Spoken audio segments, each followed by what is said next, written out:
Di penjara yang dipenuhi gangster dan preman, seorang napi remaja memulai hari pertamanya dengan perkelahian. Sang kepala sipir yang muak melihatnya selalu membuat keributan, lantas mengurungnya dalam sel isolasi sendirian. Namun, si napi yang dipenuhi ego masa muda tetap tak mau berhenti melawan para senior tahanan. Lantas, bagaimanakah semuanya bermula? Beginilah kisahnya.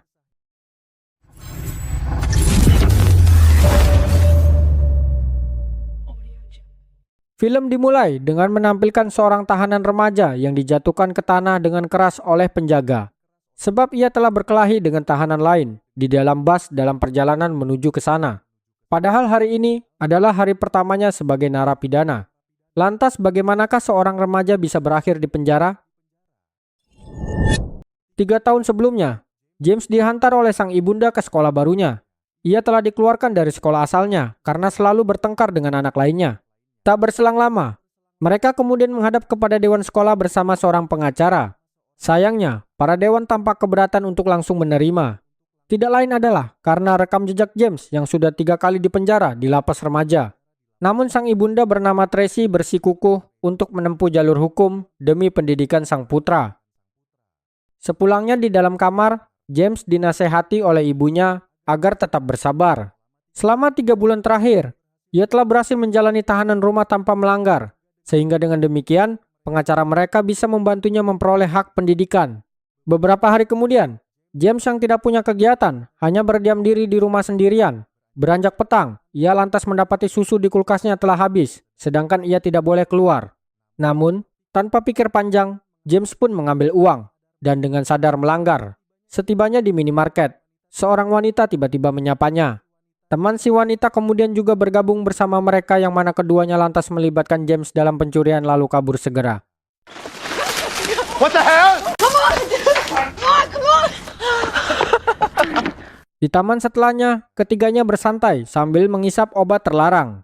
Tak berselang lama, James lantas pamit pulang karena gelang kakinya akan berbunyi jika ia tidak berada di rumah sebelum jam 00. Si wanita bernama Crystal pun mengajaknya bertemu lagi besok untuk bersenang-senang. Kembali ke masa kini, hari itu di penjara, James bersama 2 temannya sedang berolahraga di lapangan. Sesaat berselang terlihat seorang napi baru yang masuk dengan kebingungan. Ia kemudian langsung dihadang oleh sekelompok tahanan senior pimpinan Guillermo yang sok jagoan. Dengan kesal, James lantas mendekat dan menegur si preman. Guillermo yang tak terima pun bersiap untuk menghajar James demi menunjukkan kekuasaan. Namun tiba-tiba, setelah berhasil mencegah keributan, sang kepala sipir bernama Fulton memperingati ketiganya, terutama James yang sudah berkali-kali berkelahi padahal baru sebulan mendekam di sana. Sinti baru bernama Chris mencoba membela. Namun, James lantas memarahinya sebab James tidak ingin melibatkan Chris ke dalam konflik pribadinya. Tanpa mempedulikan statusnya sebagai tahanan rumah, James setiap hari nongkrong dengan Crystal. Hari itu mereka mendatangi kediaman Mary saat orang tuanya sedang berada di luar, sehingga di sana mereka bisa mabuk dan berbuat apapun dengan penuh kebebasan. Manny bahkan mencoba merayu Mary yang adalah anak rumahan. Menjelang sore, ketiganya bersantai di bawah langit terbuka. Crystal berkata bahwa ia ingin memperkenalkan James kepada Rock yang adalah bosnya, yakni seorang bandar yang mempekerjakan Crystal sebagai pengedar narkoba. Di rumahnya, Tracy yang sedang membereskan kamar James lantas menemukan hal mengejutkan. Dengan marah, ia lantas melabrak anaknya sembari melempar botol alkohol yang ia temukan. Tracy berkata bahwa selama ini ia telah mati-matian memperjuangkan James agar punya masa depan. Namun James malah balik memarahi ibunya dengan mempertanyakan ayahnya yang menghilang. Pertengkaran keduanya pun membuat adik James bernama Holly ketakutan. Sesaat berselang, James lantas menggunting gelang kaki tahanannya sebagai pemberontakan.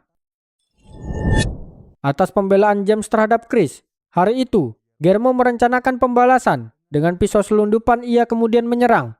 Namun James berhasil menghindar. Sayangnya Chris lantas menjadi korban dan menerima 2 kali tusukan. James pun juga dihajar dan dijatuhkan ke lantai. Di ruang interogasi setelahnya, James dihadapkan kepada kepala rutan. Fulton kemudian menanyakan siapa yang telah membawa pisau. Namun, James yang tidak mau jadi pengadu, lantas menolak memberikan pernyataan sehingga ia pun dikurung dalam sel isolasi sebagai hukuman. Berdasarkan saran Crystal, James memberanikan diri pergi menemui sang bandar. Namun Rock tentu tak mau sembarang menerima remaja tak dikenal. Crystal yang dipanggil kemudian mengaku hanya bertemu James sekali tanpa kesengajaan. Sehingga sang bos lantas mengusir James, namun ia tetap tak mau keluar. Rock bahkan mencoba menggertaknya. Namun lagi-lagi James tetap teguh pendirian. Hingga akhirnya James pun diterima sebagai salah satu pengedar. Sebelum benar-benar minggat, James menelepon dan berpamitan kepada ibunya. Tracy berkata bahwa polisi setiap hari datang mencarinya. Namun James memohon maaf karena ia tak mungkin lagi pulang ke rumahnya. Suatu malam Rock bersama bawahannya mendekati markas lawan mereka. James yang hendak ikut lantas diperintah menunggu di mobil saja. Rock dan Manny kemudian diam-diam masuk dengan membawa senjata. Selagi menunggu, dari kejauhan James melihat seseorang datang. Tanpa pikir panjang, ia pun ikut masuk melalui pintu belakang yang mana bosnya ternyata tengah ditawan sehingga ia lantas langsung menyerang. Akhirnya, satu tas penuh narkoba berhasil mereka dapatkan. Things just got real for you, kid. Atas tindakan James yang berani, sang bos menghadiahinya satu ikat uang. Rock kini mulai terkesan akan loyalitas James yang tak terbantahkan di markas mereka. Pesta kemudian digelar. Hubungan James dengan Crystal juga makin dekat, lebih dari sekedar teman. Malam itu keduanya pun bercinta dan saling berbagi keresahan. Kembali ke masa kini di penjara. Hari itu, James memimpikan Chris yang hampir kehilangan nyawa. Ia kemudian mencoba meminjam buku kepada napi tua di sebelah selnya. Namun, Sipi dengan tegas menolak begitu saja. Di lapangan setelahnya, James memperhatikan Sipi tua yang tampak selalu membaca buku dengan tenang. Temannya berkata bahwa siapapun yang mencoba mengusiknya akan pasti berakhir menjadi bangkai. Namun, James tetap berusaha mendekatinya, meski selalu diabaikan. Hingga suatu hari, si napi tua bernama Conrad akhirnya mulai sedikit mau bicara. Secara empat mata James kemudian menceritakan Chris yang harus ia bela. Namun, Conrad malah tertawa karena perkelahian hanya akan memperpanjang masa tahanannya. Sebagai pacar, James dan Crystal selalu bersama. Hari itu keduanya mengacau di minimarket di lingkungan mereka. Si kasir wanita yang tahu James adalah pengedar lantas memintanya pergi tanpa perlu membayar rokoknya. Namun James tetap memberi uang karena tak bermaksud merampoknya. Crystal yang cemburu melihat mereka ngobrol lama, lantas menyeret sang pacar keluar segera. Atas banyaknya uang yang telah ia hasilkan, James merasa bahwa posisinya makin diperhitungkan. Crystal tentu ikut senang atas prestasi pacarnya yang tak pernah gagal menjalankan aksi kriminal. Selain itu, setiap hari Rock tak henti membanggakan James di hadapan anak buahnya. Ia menceritakan berbagai aksi James yang nekat dan membuat lawan mereka tak berdaya. Secara empat mata, James kemudian minta izin untuk mengurus beberapa bisnis sendirian. Namun dengan tenang, Rock memintanya untuk lebih dulu bersabar. Sedangkan Crystal tak jauh dari mereka tengah berdansa bagai wanita jalang. Sekembalinya ke markas, James yang mendapati Crystal membaca buku hariannya menjadi marah besar. Crystal pun segera memohon maaf setelah melihat raut pacarnya yang dipenuhi keseriusan. Setelah beberapa bulan mendekam di penjara, Tracy akhirnya mengunjungi sang putra. James menanyakan adiknya karena tidak ingin ia berakhir di tempat yang sama. Ibunya lantas memintanya tak perlu khawatir karena keadaan akan pasti membaik sebagaimana mestinya. Percakapan keduanya pun dipenuhi haru dengan mata berkaca-kaca. Demi mengatasi rasa bosan, James akhirnya mulai menulis lagi di buku harian. Ia mencurahkan semua perasaan dan beban pikirannya ke dalam tulisan. Dari kejauhan, Conrad memerhatikannya secara diam-diam. Hingga suatu hari, James menunjukkan tulisannya agar diberi penilaian. Namun, Conrad hanya diam, sehingga James menanyakan masa lalunya yang pernah membunuh 5 orang. Conrad pun berdiri, lalu memeragakan patung Yesus yang selalu menerima pertaubatan. Ia lantas meminta James terus menulis, agar bisa sama-sama bangkit dari rasa bersalah dan dosa masa silam.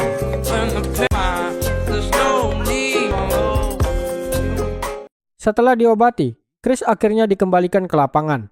James yang melihatnya sendirian kemudian segera mendekat karena kasihan yang mana. Chris rupanya baru saja diputus oleh pacarnya yang sangat ia sayang. James pun berusaha menyemangatinya karena ia juga pernah dikhianati dan ditinggalkan. Ia berkata bahwa Chris akan pasti mendapat pacar yang lebih baik setelah dibebaskan.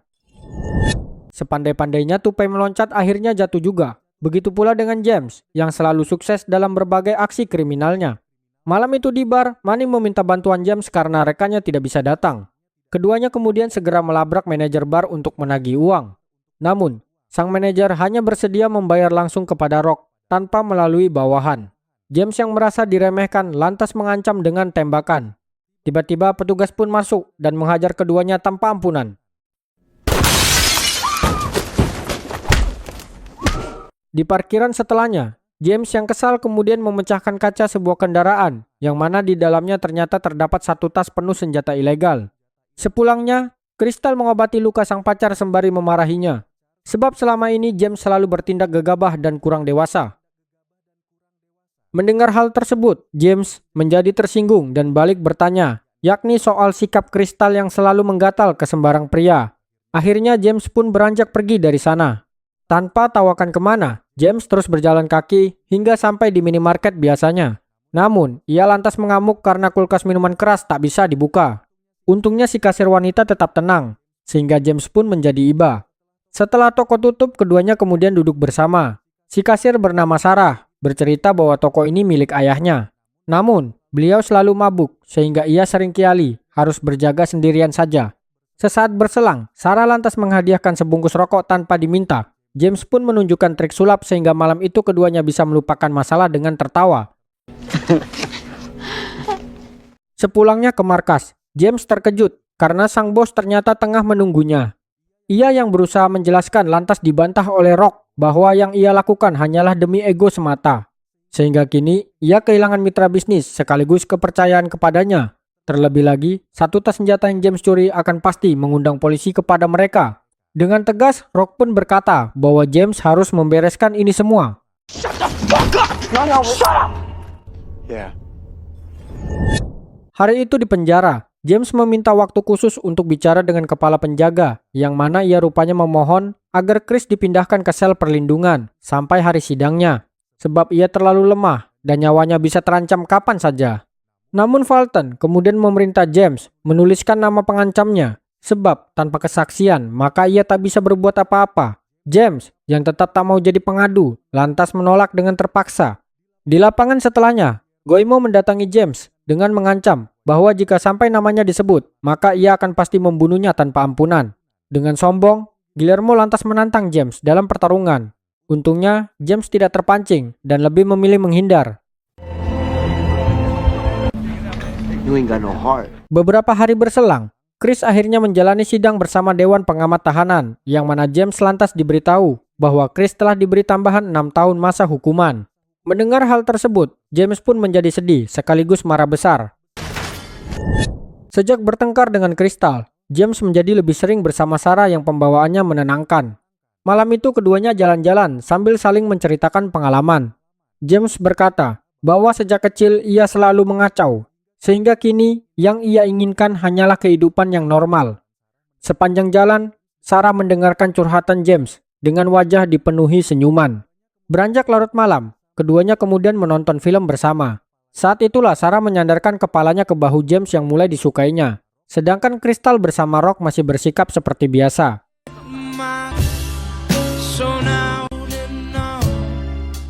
Keesokan harinya, James bahkan menjemput Sarah ke sekolahnya, sehingga teman-teman Sarah kemudian mengajaknya bermain basket bersama. Ketika sore menjelang, keduanya lantas jalan-jalan menikmati pemandangan. Sembari menikmati senja, James berkata bahwa ia ingin membawa Sarah ke kejauhan, yakni tempat di mana mereka bisa memulai hidup baru sebagai pasangan. Untuk mewujudkan mimpi tersebut, James kemudian mengemasi barang-barangnya dari rumah Crystal. Sang mantan pacar yang memarahinya secara emosional lantas ia abaikan. Namun setibanya di luar, James seketika dicegah oleh sang bandar. Rock mempertanyakan kesetiaan James yang kini berubah menjadi pecundang. Padahal ia sudah berjanji untuk membereskan kekacauan yang telah ia lakukan. Sehingga James yang tak punya pilihan pun akhirnya setuju untuk melaksanakan misi final, yakni menjual senjata ilegal yang telah ia curi beberapa minggu silam. Hari itu di penjara, para napi berbaris setelah pintu sel dibuka. Chris yang harus mendekam 6 tahun lagi, lantas tiba-tiba mengeluarkan tali untuk bunuh diri karena putus asa. Dengan panik, para sipir pun berusaha melarang dan mengajaknya bicara. James kemudian secepatnya berlari untuk menyelamatkan, namun Chris melompat seketika.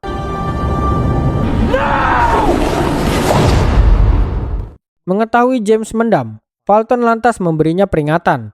Namun tanpa pikir panjang, James pun menyerang Guillermo dengan penuh kemarahan.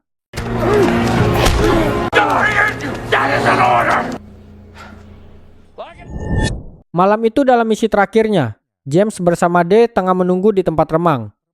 Sesaat berselang pembeli mereka kemudian datang. D lantas menyerahkan satu tas senjata ilegal sesuai kesepakatan. Namun ternyata mereka tak mau membayar dan seketika menyerang. Sehingga tembak-menembak pun terjadi tanpa bisa dihindarkan. Setelah berhasil membunuh para pembeli, suara sirin tiba-tiba terdengar.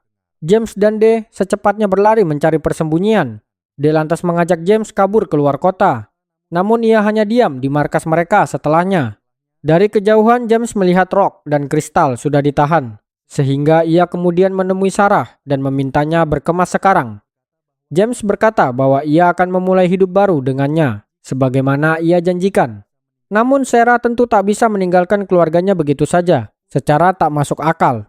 Ia pun hanya bisa memohon maaf sebagai salam perpisahan.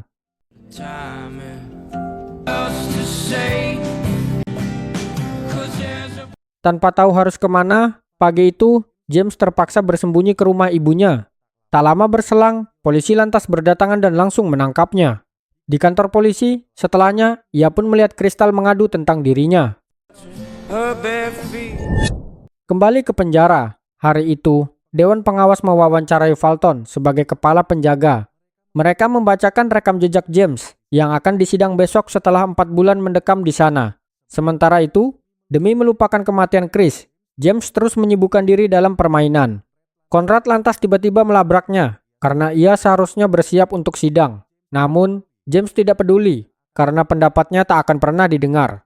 Selain itu, ia tidak mau mengemis hanya demi dibebaskan. Mendengar hal tersebut, Conrad pun menegaskan bahwa kebebasan jauh lebih penting daripada kegengsian. Sebab selama ini, ia telah menghabiskan seluruh hidupnya sebagai tahanan. Atas nasihat Conrad, James kemudian berhasil mengabaikan egonya di hadapan Dewan Pengawas. Ia lantas mengungkapkan dukanya soal Chris yang telah kehilangan nyawa. James juga bercerita tentang hidupnya yang selama ini telah membuat banyak orang kecewa.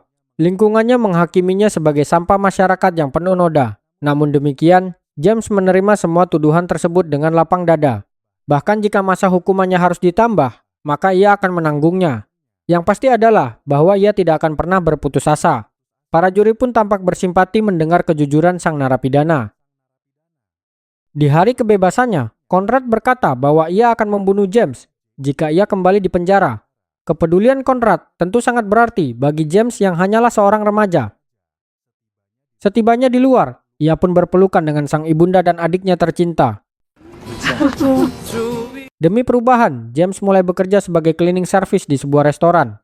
Teman lamanya kemudian mencoba mengajaknya kembali ke dunia kriminal. Namun, James menolak dengan halus karena ia tak mau mengulangi kesalahan.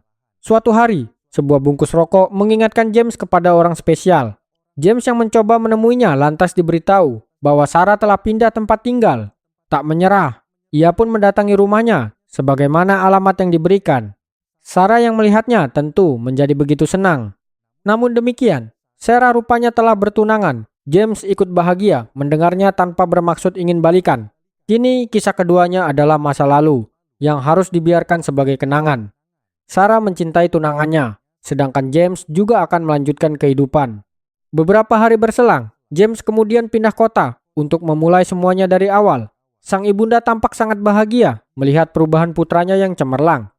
Film ini mengajarkan bahwa kesalahan masa lalu tidak harus menentukan masa depan. Pada akhirnya, perubahan sejati datang dari dalam. Lingkungan mungkin menghakimi, tapi hanya kita sendiri yang bisa memutuskan untuk berhenti menjadi korban dan mulai menjadi pemenang. James memulai hidup baru di kota lain, bukan untuk melarikan diri, tapi untuk membangun masa depan yang lebih baik. Kesalahan masa lalu bukanlah akhir dari cerita. Selama kita masih bernapas, kita masih punya kesempatan untuk berubah.